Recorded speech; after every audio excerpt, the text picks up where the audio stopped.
میلاد النبی اگر منا رہے ہیں تو تعلیمات کو بھی سن جاننے کی کوشش کیجیے. میلاد النبی منا رہے ہیں تو پیغمبر انسانیت کی انسانی قدروں کا جائزہ لیجیے. میلاد پاک صرف اس کا نام نہیں ہے. آپ جلوس نکال لیں, بےہودگی کریں, ڈی جے بجائیں, رقص و سرود کریں, ناچتے ہوئے نظر آئیں, یہ توہین ہے میلاد کی, یہ توہین ہے سرور کائنات کے ذکر کی, یہ توہین ہے ولادت مصطفیٰ کی. انسلٹ کر رہے ہیں. آپ کوئی کام نہیں کر رہے ہیں بلکہ جہنم بول لے رہے ہیں, اللہ کا عذاب لے رہے ہیں. بند کیجیے اس طرح کی برائیوں کو. اس سے نہ نبی خوش ہوں گے نہ خدا, بلکہ نبی بھی ناراض ہوں گے اور خدا بھی ناراض ہوگا. آپ اندازہ فرمائیں, ولادت بہت بڑا دن ہے سرکار کا, مگر ایک بہت بڑا دن سرکار کی زندگی میں آیا تھا, فتح مکہ کا. آپ کو معلوم اس روز اللہ کے رسول نے کسی طرح کا ہنگامہ کرنے کی اجازت نہیں دی تھی. عالم یہ ہے کہ آپ جا رہے ہیں تو اونٹ کے کوہان پر آپ کا سر جھکا ہوا اللہ کی بندگی کر رہے ہیں, خدا کی تسبیح پڑھ رہے ہیں. ایک صاحب نے جوش میں کہا تھا الیوم یوم الملحمہ, آج کا دن تو خون ریزی کا دن ہے. تو اللہ کے رسول نے ان سے قیادت کا جھنڈا چھین لیا اور فرمایا نہیں, الیوم یوم المرحمہ, آج کا دن تو رحمت کا دن ہے, آج کا دن تو پیار کا دن ہے. جو برائیاں آپ کرتے ہیں خدا را اس سے باز آ جائیے. لوگ تانا دیتے ہیں ہمیں کہ یہ میلاد النبی منانے والے ان باتوں کی اجازت دیتے ہوں گے, یا معاذ اللہ میلاد شاید اسی طریقے کا منایا جاتا ہو.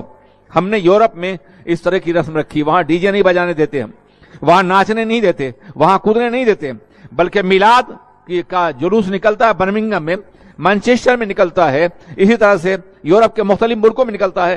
آپ کبھی ٹی وی پر دیکھ سکتے ہیں, ہالینڈ میں نکلتا ہے. لوگ سلام پڑھتے ہوئے جاتے ہیں, سر جھکائے ہوئے جاتے ہیں.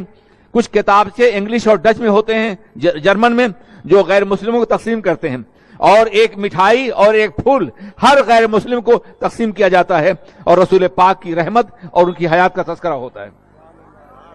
ہم نے میلاد کا خود وہاں رواج دیا ہے. وہاں نئے نئے لوگ آ رہے ہیں, لیکن جانتے ہیں اس کی برکت کیا ہے؟ اس کی برکت یہ کہ پورا معاشرہ ایک منظم اور باوقار معاشرہ ہے. یہاں سے زیادہ آزادیاں ہیں وہاں, یہاں زیادہ گناہ ہے وہاں, یہاں زیادہ آوارگی ہے وہاں, یہاں زیادہ بے پردگی ہے وہاں. لیکن ایک عورت بے پردہ نظر نہیں آئے گی, ایک بھی آزادی کا کوئی کام وہاں نہیں ہوگا. لوگ میلاد کو میلاد کی طرح سے مناتے ہیں, ذکر رسول کرتے ہیں. ایک لٹریچر ہوتا ہے, پمفلٹ ہوتا ہے جس میں حضور کی سیرت ہوتی ہے, ڈچ میں, انگلش میں, جرمن میں اور زبانوں میں تقسیم کیا جاتا ہے.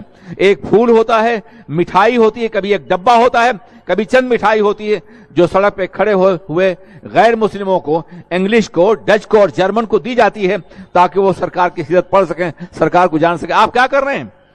یہ کون سا میلاد منا رہے ہیں؟ یہ کون سا تذکرہ کر رہے ہیں؟ آپ سمجھائیے نوجوانوں کو. بدنام نہ کریں وہ ہمیں, بدنام نہ کریں سیرت رسول کو, بدنام نہ کریں اللہ کے رسول کے مقدس دن کو, ان کی ولادت کو.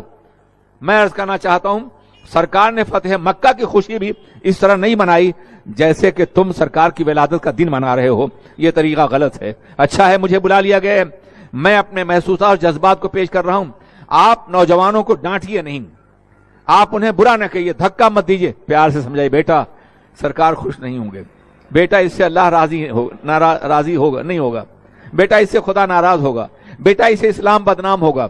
اس طرح بیٹا کہہ کر کے پیار کے ذریعے انہیں سمجھائیں. انشاءاللہ دھیرے دھیرے یہ بری رسمیں دور ہو جائیں گی. آپ سختی کریں گے, آپ دھکا دیں گے, آپ نکالیں گے, وہ اور سختی کریں گے. نوجوانی رد عمل کا زمانہ ہوتا ہے, ری ایکشن کا زمانہ ہوتا ہے. ایکشن کی ضرورت ہے, ری ایکشن پیدا کرنے کی کوشش نہ کریں. سمجھا کر کے, بجھا کر کے, پیار کے ذریعے انہیں ان برائیوں سے روکیں تاکہ میلاد کی محفل عبادت کی محفل بن جائے, بندگی کی محفل بن جائے. بہرکیف یہ درمیان کی بات تھی جو میں نے عرض کر دی ہے.